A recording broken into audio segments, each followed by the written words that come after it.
Short answer, there's no public verifiable proof the Eagles or the NFL office told teams not to draft Shedeur Sanders. What we do have is a jumble of reporting, rumors, and plausible explanations.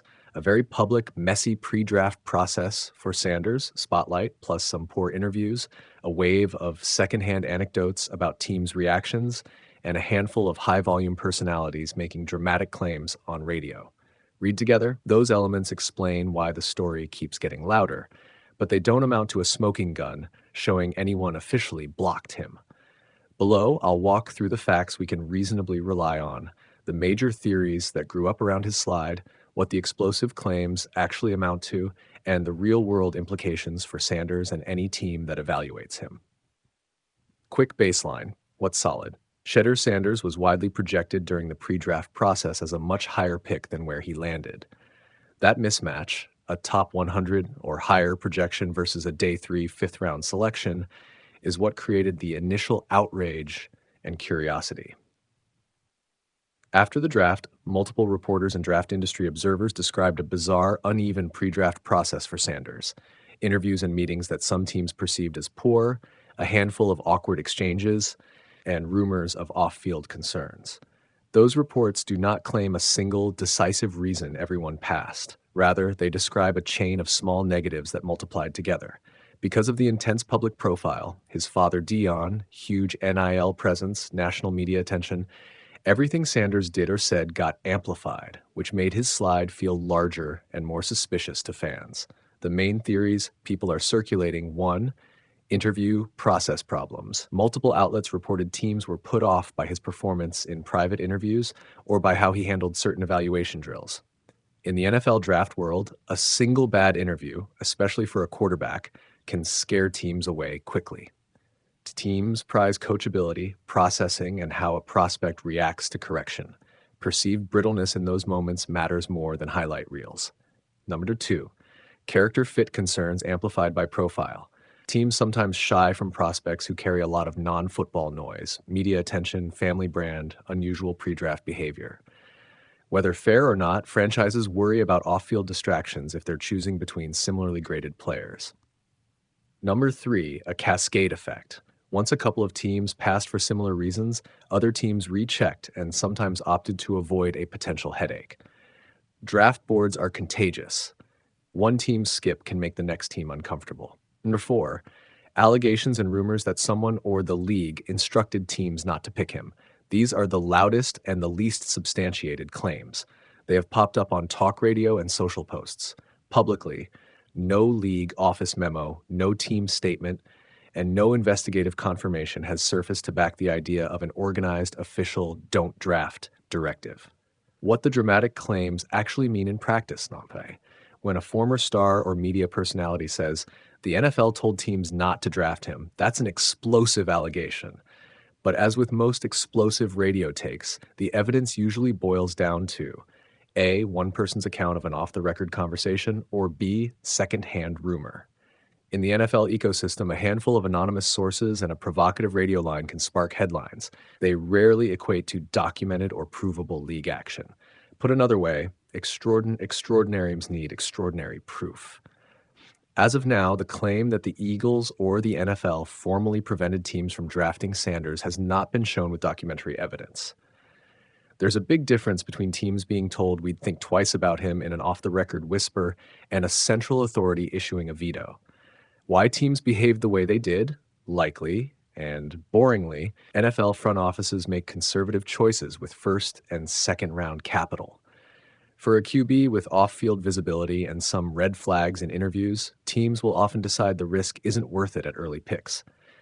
The logical, if unsatisfying, explanation: teams collectively downgraded Sanders relative to where public projection placed him, and he fell into day 3 territory as a result. That's how draft slides usually work, not because of one phone call, but because of many small doubts reinforced by each other. What this means for Sanders, the Browns and the Eagles question. For Sanders, falling in the draft is painful publicity, but it's also survivable. Many late picks carve out good careers when given reps and development. He's already shown he can perform on a big stage in college and in his limited NFL work. His job is to stay focused, get coached, and remove ambiguity in the areas scouts flagged. For the Browns, they now have an asset many teams undervalued. How Cleveland handles his development, reps, coaching, patience, will determine whether the slide becomes a long-term story or an opportunity. For the Eagles, there's no public evidence they blocked Sanders. Teams talk and evaluate lots of players. Interest or non-interest per se isn't proof of malfeasance. If the Eagles had some private concerns, that would be ordinary front office behavior, not a scandal. How to judge new claims going forward. 1. Ask for documentation. If someone asserts the league or a specific team told others not to draft him, demand a traceable source, an on-the-record memo, a named executive, or corroborated reporting. Anecdote alone isn't enough. 2. Differentiate between motive and proof. It's fair to analyze why teams passed on Sanders. Interviews, temperament perceptions, scheme fit, but don't conflate plausible motive with proof of deliberate sabotage. 3. Watch how teams behave now. If multiple franchises revisit him proactively, trade inquiries, camp invites, it suggests the slide was market inefficiency and gives more practical meaning to the NFL messed up. If nothing changes, the slide likely came down to the process concerns scouts repeatedly flagged. Bottom line, the loudest explanations, a league-level instruction, or a specific franchise like the Eagles blocking him, are dramatic and, at present, unproven. The far likelier story, and the one best supported by how drafts actually work, is a cumulative slide caused by a messy pre-draft process, mixed impressions in interviews, and the contagious conservatism of teams with early picks. That's less satisfying as hot take fodder, but it's how most draft surprises actually happen. There was real buzz this offseason around rookie Will Howard, a sixth-round pick with upside and pedigree who many hoped could develop behind Aaron Rodgers. But a fractured bone in his throwing hand wiped out his preseason, and now a local beat writer is openly predicting Howard may begin the year on injured reserve and possibly sit the entire season. Pittsburgh Post-Gazette. That prognosis got louder after the Steelers' preseason finale, where Skylar Thompson came in and turned heads.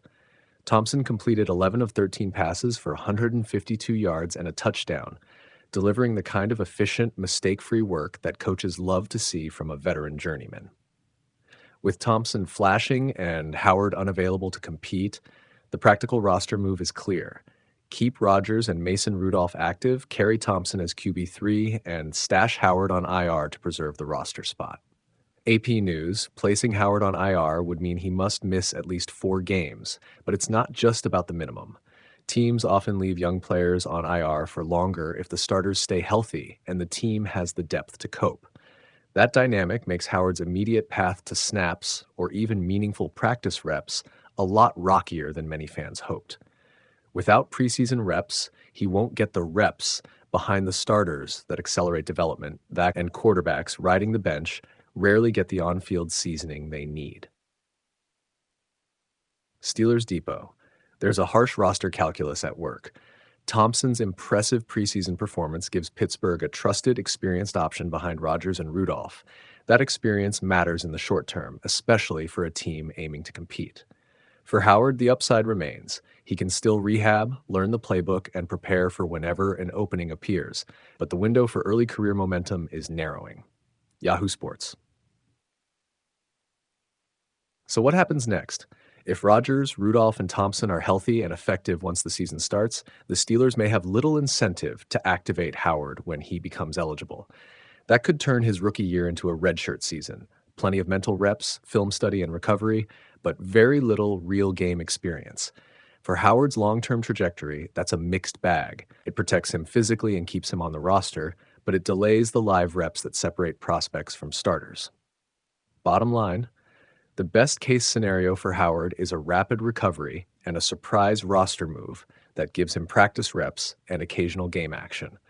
The more likely short-term reality, based on reporting and on-field performances, is that the Steelers will prioritize immediate roster stability and let a healed but unpracticed rookie wait his turn. Fans should temper expectations for instant impact and instead watch how the team manages his recovery, reps, and roster timing over the next month.